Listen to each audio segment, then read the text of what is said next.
Matthew chapter 14. At that time Herod the tetrarch heard the reports about Jesus, and he said to his attendants, "This is John the Baptist. He has risen from the dead. That is why miraculous powers are at work in him." Now Herod had arrested John and bound him and put him in prison because of Herodias, his brother Philip's wife. For John had been saying to him, "It is not lawful for you to have her." Herod wanted to kill John, but he was afraid of the people because they considered John a prophet. On Herod's birthday, the daughter of Herodias danced for the guests and pleased Herod so much that he promised with an oath to give her whatever she asked. Prompted by her mother, she said, "Give me here on a platter the head of John the Baptist."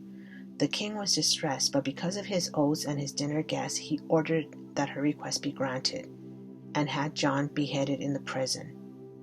His head was brought in on a platter and given to the girl, who carried it to her mother. John's disciples came and took his body and buried it. Then they went and told Jesus. When Jesus heard what had happened, he withdrew by boat privately to a solitary place. Hearing of this, the crowds followed him on foot from the towns. When Jesus landed and saw a large crowd, he had compassion on them and healed their sick. As evening approached, the disciples came to him and said, "This is a remote place, and it's already getting late. Send the crowds away so they can go to the villages and buy themselves some food." Jesus replied, "They do not need to go away. You give them something to eat." "We have only 5 loaves of bread and 2 fish," they answered. "Bring them here to me," he said. And he directed the people to sit down on the grass.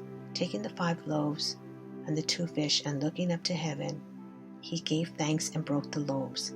Then he gave them to the disciples, and the disciples gave them to the people. They all ate and were satisfied, and the disciples picked up 12 basketfuls of broken pieces that were left over. The number of those who ate was about 5,000 men, besides women and children. Immediately Jesus made the disciples get into the boat and go on ahead of him to the other side, while he dismissed the crowd. After he had dismissed them, he went up on a mountainside by himself to pray. Later that night, he was there alone, and the boat was already a considerable distance from land, buffeted by the waves because the wind was against it. Shortly before dawn, Jesus went out to them, walking on the lake. When the disciples saw him walking on the lake, they were terrified. "It's a ghost," they said, and cried out in fear. But Jesus immediately said to them, "Take courage, it is I. Don't be afraid." "Lord, if it's you," Peter replied, "tell me to come to you on the water." "Come," he said. Then Peter got down out of the boat, walked on the water, and came toward Jesus.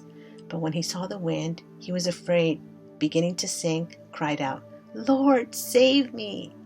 Immediately Jesus reached out his hand and caught him. "You of little faith," he said, "why do you doubt?"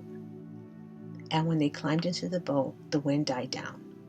Then those who were in the boat worshipped him, saying, "Truly you are the Son of God." When they had crossed over, they landed at Gennesaret. And when the men of that place recognized Jesus, they sent word to all the surrounding country.